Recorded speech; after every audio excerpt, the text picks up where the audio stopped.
तो भाई लोग और उनकी बहनों, स्वागत है। मैं आ गया हूँ आपके लिए एक न्यू वीडियो लेके। मार्वल की अपनी मोस्ट अवेटेड मूवी आ चुकी है। आपने अगर अभी तक नहीं देखी तो इस वीडियो में आपके लिए बहुत सारे स्पॉयलर्स होने वाले हैं। इस वीडियो में हम ब्लैक विडो मूवी एक्सप्लेन करेंगे। वीडियो शुरू करने से पहले आपसे एक छोटी सी रिक्वेस्ट है, अगर आपने अभी तक चैनल को सब्सक्राइब नहीं किया तो प्लीज़ सब्सक्राइब कर लें ताकि अगली बार वीडियो की नोटिफिकेशन आपको भी मिल सके। तो चलिए शुरू करते हैं।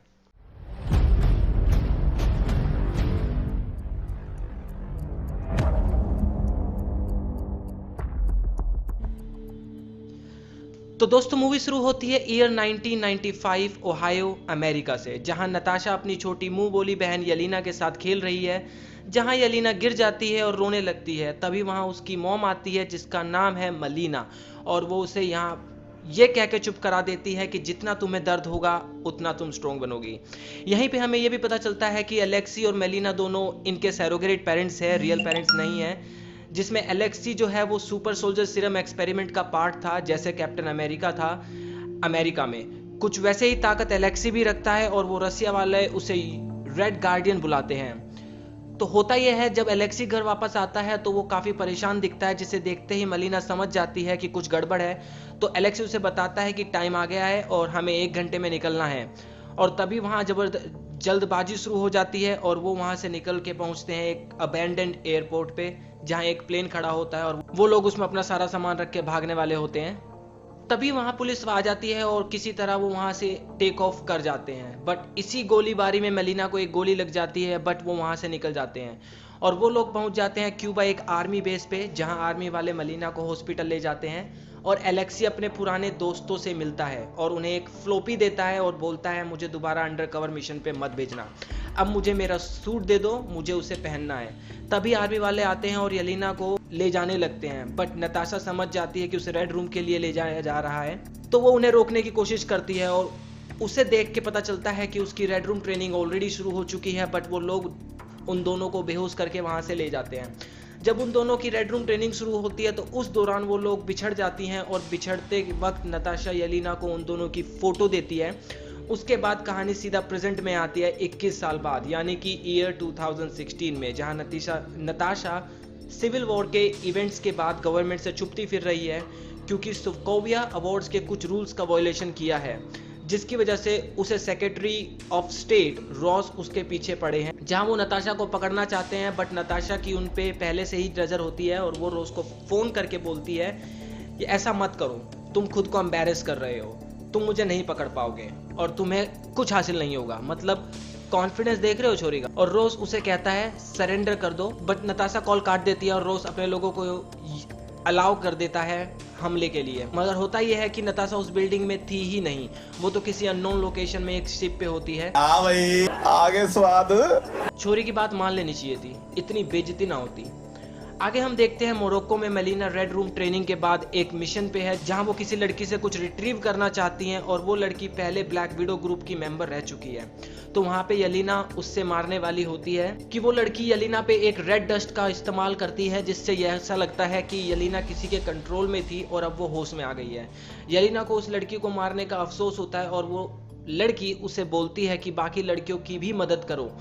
उसके बाद यलीना अपने फिर पैर से ट्रैकर निकालती है और उस रेड डस्ट वाले लिक्विड को लेके वहां से भाग जाती है। और दूसरी तरफ नॉर्वे में नताशा अपने कॉन्टैक्ट से मिलती है जिसका नाम है रिक, और वहीं ड्रैको जो कि रेड रूम को कंट्रोल करता है, उसने अपना टास्क मास्टर मिशन शुरू कर दिया है, जिसमें कि टास्क मास्टर अपने अपोनेंट की हर मूवमेंट को कॉपी कर सकता है। आगे हम देखते हैं कि रिक एक प्राइवेट कॉन्ट्रैक्टर है और वो नताशा से जो भी चीज चाहिए होती है वो उसे लाके देता है और वहां से जाने लगता है। तभी नताशा की नजर एक पार्सल पे पड़ती है, वो पूछती है ये किसने भेजा, तो वो बोलता है ये बुडापेस्ट से आया है और चला जा। नताशा उसे अपनी गाड़ी में रख देती है और चिल कर रही होती है कि जनरेटर में फ्यूल खत्म हो जाता है और वो फ्यूल लेने जाती है, जहां रास्ते में उस पर टास्क मास्टर हमला कर देता है। और क्योंकि वो किसी की भी कॉपी कर सकता है तो नताशा का फाइटिंग स्टाइल कॉपी कर लेता है और क्योंकि वो बहुत ज्यादा ताकतवर है और फास्ट है, वो नताशा पर भारी पड़ता है।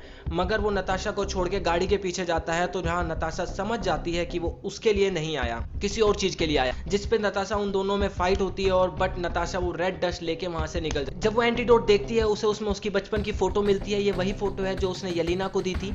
तो नताशा समझ जाती है कि ये उसकी बहन ने भेजी है। तो नताशा पहुंचती है बुदापेस्ट, जहां येलेना और नताशा में एक लड़ाई होती है। ये लड़ाई दुश्मनों वाली नहीं बल्कि एक काफ़ी साल बाद मिली बहनों की एक दूसरे से नाराज़गी वाली फ्रेंडली लड़ाई थी। उसके बाद दोनों में बात होती है, जहां नताशा को पता चलता है कि रेड रूम अभी भी एक्टिव है, जिसे अभी तक नताशा सोच रही थी कि वो बंद करा चुकी है, क्योंकि पास्ट में जब हॉकाई नताशा को ब्लैक विडो ग्रुप से आज़ाद कराता है तो नताशा उस वक्त ड्रेकोव को मारने की कोशिश करती है और वो सोचती है कि ड्रेकोव मारा जाए। ड्रेकोव वही है जो मूवी की स्टार्टिंग में रेड गार्डियन जिससे मिलता है और उसे फ्लॉपी देता है, और यही रेड रूम को ऑपरेट करता है। तो जब नताशा शील्ड ज्वाइन करना चाहती है तो उसका मिशन यही था कि ड्रेकोव को मार के रेड रूम बंद करा दिया जाए। मगर जब वो ड्रेकोव की बिल्डिंग में ब्लास्ट करती है, वहां उसकी बेटी भी मौजूद होती है और उसे उसकी बेटी को मारना पड़ता है। वो मारना नहीं चाहती थी मगर उसे करना, और अभी तक वो यही सोच रही थी कि ड्रेकोव और उसकी बेटी उस बिल्डिंग में मारे गए। तो नताशा उससे पूछती कि तुमने ये मुझे क्यों भेजा। तो येलेना उसे बताती है कि तुम ही एक एवेंजर हो और तुम्हारे पास वो टेक्नोलॉजी जिससे तुम इसको डिकोड कर सकते हो कि ये क्या है। तो वो बताती है कि सॉरी मैं एवेंजर्स नहीं रही। येलेना उसे ये भी बताती है कि ड्रेकोव अभी जिंदा है। तभी बहुत सारी ब्लैक विडोज वहां हमला कर देती है और वो वहां से किसी तरह बच के निकल जाती है। मगर जैसे ही वो वहां से निकल के भागने लगती है, टास्क मास्टर उनके पीछे लग जाता है और उन पे हमला कर देता है। इस हमले में येलेना को चोट भी लगती है और ब्लीडिंग भी होने लगती है, मगर नताशा अपने दिमाग का इस्तेमाल करके वहां से येलेना को लेके निकल जाती है। और अब येलेना बोलती है कि अब भरोसा हुआ। तो नताशा बोलती है कि हमें रेड रूम को डिस्ट्रॉय करना होगा, जिसके बारे में उन्हें एक ही आदमी बता सकता है और वो है Alexei, as known as Red Guardian. तो नताशा एंड येलेना पहुंचते हैं रिक मैंशन के पास, जो कि उन्हें एक हेलीकॉप्टर प्रोवाइड कराता है। नताशा एक्सेप्ट कर रही थी कि उसे जेट मिलेगा, जिसपे रिक बोलता है कि उसकी वजह से रोज उसके पीछे लगा हुआ है, इतने कम टाइम में वो यही अरेंज कर सकता था।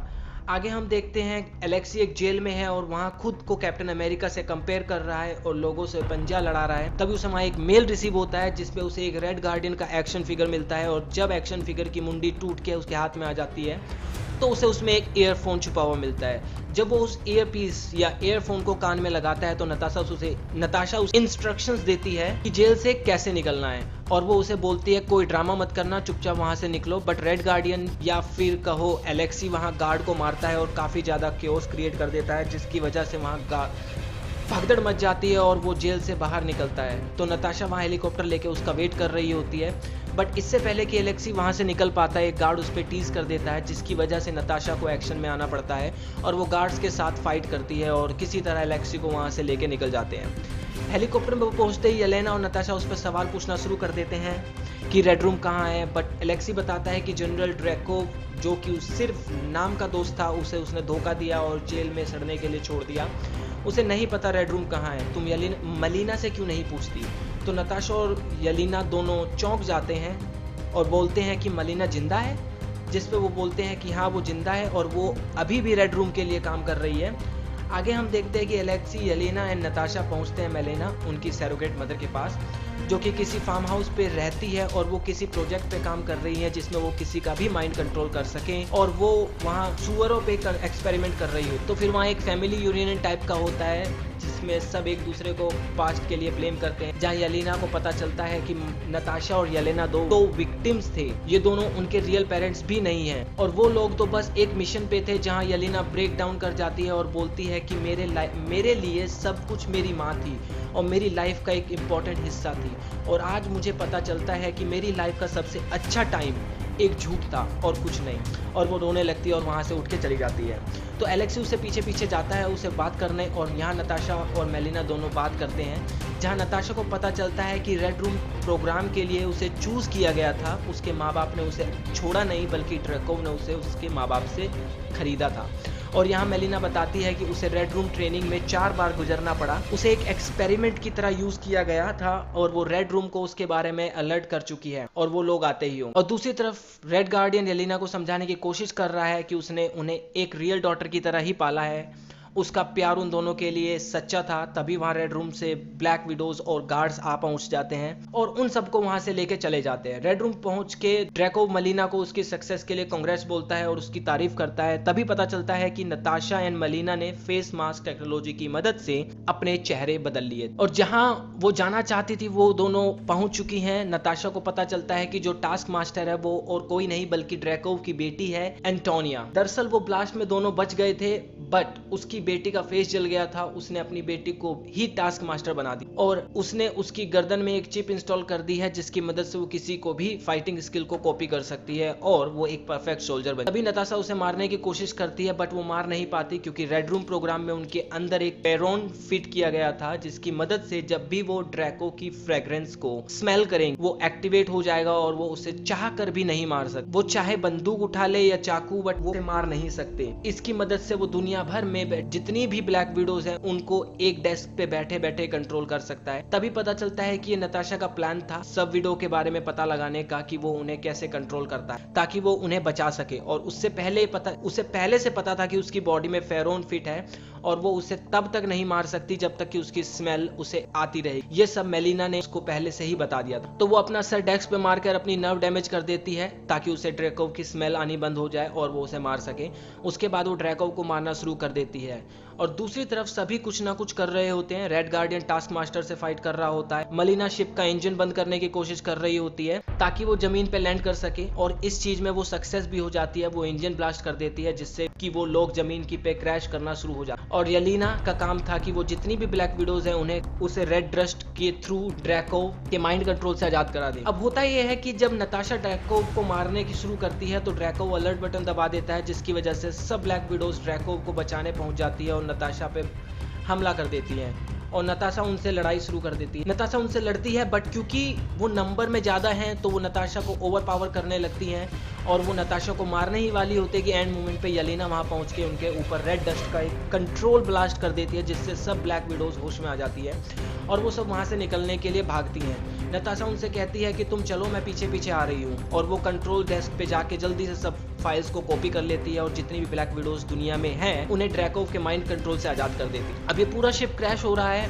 और किसी तरह एलेक्सी एंड मेलिना एक एयरक्राफ्ट में जाके बैठ जाते हैं और अपनी बेटियों का वेट कर रहे होते हैं। बट क्योंकि शिप क्रैश होता है तो उन्हें अपना प्लेन उड़ाना पड़ता है और दूसरी तरफ हम देखते हैं ड्रैको अपने गार्ड्स के साथ वहां से एक प्लेन में भाग रहा है मगर येलिना उस प्लेन का इंजन ब्लास्ट कर देती है और वो प्लेन वहीं उड़ जाता है और उसमें मौजूद सभी गार्ड्स एंड ड्रैकोस मारे जाते हैं और उस ब्लास्ट की वजह से शिप का डिस्ट्रक्शन शुरू हो जाता है। तो नताशा पैराशूट लेके येलिना के पीछे जंप मार देती और उसे पैराशूट पहना के उसे खोल देती है मगर वो देखती है कि टास्क मास्टर अभी भी उसका पीछा कर रहा है तो वो उसे छोड़ के जंप मार देती है और टास्क मास्टर उसकी हवा में ही फाइट शुरू हो जाती है और किसी तरह नताशा और टास्क मास्टर भी जमीन पर सेफली लैंड कर जाते हैं और उनके बीच फिर से फाइट शुरू होती है। बट इस बार नताशा टास्क मास्टर का हेलमेट खोल के उस पे भी रेड डस्ट डाल दे। रेड डस्ट डालते ही टास्क मास्टर भी ड्रैकोव के माइंड कंट्रोल से आजाद हो जाता है। सब कुछ नॉर्मल हो गया है, टास्क मास्टर भी ठीक हो गई है, ड्रैको मारा जा चुका है, सब ब्लैक विडोज अब आजाद हो गई है और रेड रूम भी डिस्ट्रॉय हो। अब चारों खड़े होके बात कर रहे होते हैं। जनरल रोस वहां आ जाता है अपने आदमियों के साथ। तभी ब्लैक विडोज भी वहां आ जाती है और Melina, Alexei, Yelena, Taskmaster and सब ब्लैक विडोज वहां से चली जाती हैं और नताशा वेट करती है जनरल रोस का वहां आने की और उसे कैप्चर करने। उसके बाद हम देखते हैं कि 2 हफ्ते बीत चुके हैं एंड नताशा वापस रिक के पास पहुंचती है और जैसे ही वो अपना हेलमेट उतारती है हम उसका इन्फिनिटी वॉर वाला ब्लॉन्ड लुक देखते हैं और रिक उसे कहता है कि तुम अगर इसी तरह अच्छे पैसे दोगी तो तुम्हें कुछ ऐसा मिलता रहेगा और उसे दिखाता है Quinjet. Natasha Quinjet ले वहां से निकल जाती है बाकी एवेंजर्स को बचाने के लिए जो कि क्राफ्ट में कैद करके रखे गए हैं और मूवी यहीं खत्म हो जाती है। अब आते हैं एक पोस्ट क्रेडिट सीन पे। मूवी एमसीयू के फ्यूचर पे कोई असर नहीं डालती है, एक प्रीक्वल था बट यस ये पोस्ट क्रेडिट सीन एमसीयू के फ्यूचर पे असर जरूर डालेगा। इसमें हम देखते हैं कि एवेंजर्स एंड गेम की कहानी जहां खत्म होती है और येलिना पहुंचती है नताशा के ग्रेव जहां उसे मिलती है वैलेंटीना। जी हाँ, ये वही है जो हमें falcon and winter soldier series में भी देखने को मिली थी और जिसने यूएस एजेंट को उसका सूट दिया था। तो यहाँ येलिना वैलेंटीना को बोलती है कि मैं हॉलिडे पे हूँ और अभी काम के मूड में नहीं। तो वैलेंटीना उसे एक फोटो दिखाती है और बोलती है कि शायद ये जान के तुम्हारा मूड बन जाए कि तुम्हारा नेक्स्ट टारगेट ये है जो कि रिस्पॉन्सिबल है तुम्हारी बहन की मौत का। और वो फोटो थी क्लिंट बार्टन या फिर कहीं हॉक। और ये पोस्ट क्रेडिट सीन खत्म हो जाता है। तो गाइस आज के लिए बस इतना ही। अगर मैंने कुछ मिस किया हो तो मुझे कमेंट में जरूर बताना और अगर आपको ये वीडियो पसंद आई हो और ऐसे ही और भी वीडियो देखना चाहते हो तो चैनल को सब्सक्राइब करना मत भूलना और दोस्तों के साथ वीडियो को शेयर करना भी मत। शेयर करो यार, आपका सपोर्ट नहीं मिल रहा है, प्लीज शेयर करो। फिर मिलते हैं आपसे नेक्स्ट वीडियो में, तब तक के लिए स्टे सेफ।